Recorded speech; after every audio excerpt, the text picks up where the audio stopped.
Hello, my name is Nolan McPhee, and over the last week, I have been researching on some dialogue and some new ways to implement that into Unity. I found that if you use a simple text file and you can just import that into Unity into a basic JPEG box, and with that you can like rearrange the sizes and everything. You can just put custom text in it very easily. Another thing I found out with transitioning to black screen, it's a lot more in depth than I thought it would be. When I was looking into an example of this person, say transitioning from one stage to the next, there's different customizable ways that you can change the settings, but there's also like even more advanced ways of darkening the screen like every ever so frames. So between every different frame, the screen will get darker and darker. So that's something I would like to look into a little bit more so I can better understand the transitioning between scenes. And I just recently looked at our newest white box. It looks very polished and it's more flat now. So if anything, the NPCs have been moved around as well.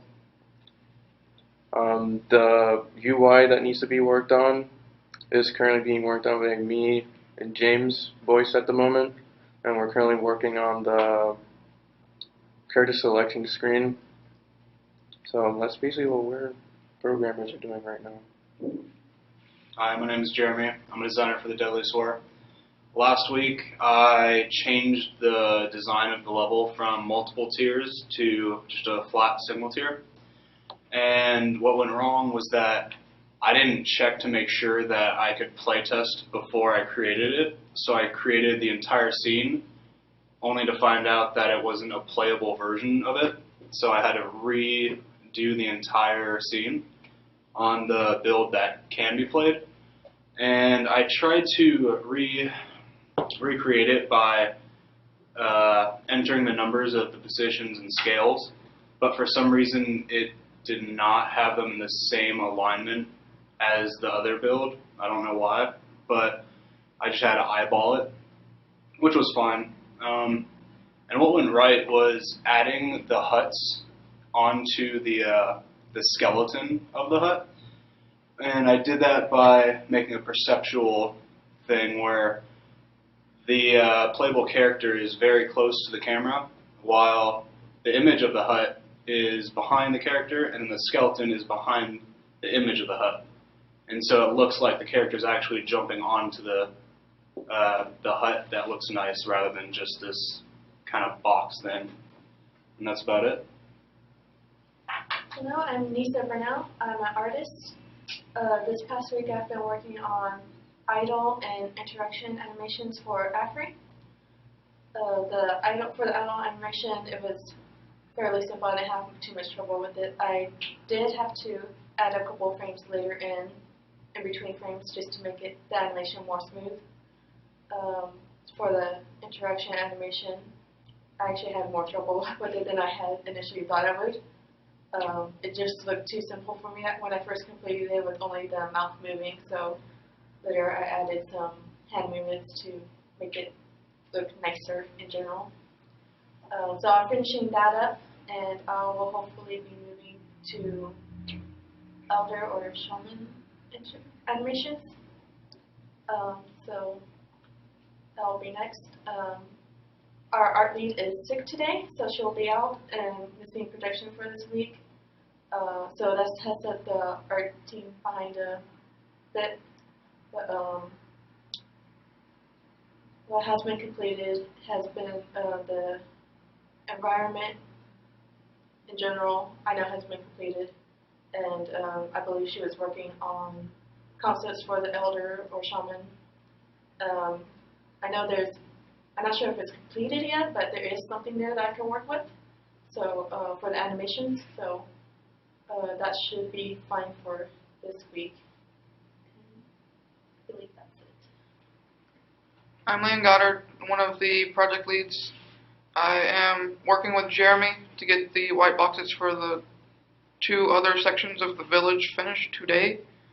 I've also been doing a lot of research for the minigame to have symbols that the player can flip over for a matching game. and that's how they unlock one of the health bars. So that's what I'm basically doing today. The only issue I've run into is the websites and research that our client has given us doesn't have too many symbols, so I'm going to have to talk to him about that. I know Jeremy has found a image of symbols. So I'm going to look at that and try and get some of the concepts in Photoshop done today. Hi, I'm Tyler. I am the project lead for the Deadliest War. Over the past week, we've gotten a good bit of work done with the programming research, the white boxing, and the finishing of the first village level, and then the Elder Shaman concepts and the completed animations for AFRI. Obviously, our art lead is out, which gives a little bit of a lag in art production. However, I think she did get enough of the concepts done to get you started and to get you moving in the right direction. And I saw what she was working on last week, and that was pretty great stuff. So with the other people that aren't here, with the other programmers that currently aren't here, I know that what we are working on with them is the development of the minigame to unlock health bars. We have concepts from a previous artist for some of those health bars that you guys can kind of look at, maybe get some ideas from as well. And then some narrative design. So moving forward, trying to actually dig into the narrative design a little bit more. I know that's not something you guys are focusing too heavily on, but we do have another designer and programmer who will be focusing on that. And then Matt, our online programmer, can also help you guys out with the programming team and take some of that burden off your shoulders and help you with any of that research that you guys need done, especially with the research stuff. I'm sure he doesn't mind doing too much of that. And testing. So on another positive note of the things that we've accomplished this week, we got our Twitch channel up today. So we're really hoping that our internet here at the school will let us start to stream a few things out and a few of these meetings out to you guys, and you guys can see what we're doing here at the school. And yeah, so does anybody else have anything to add?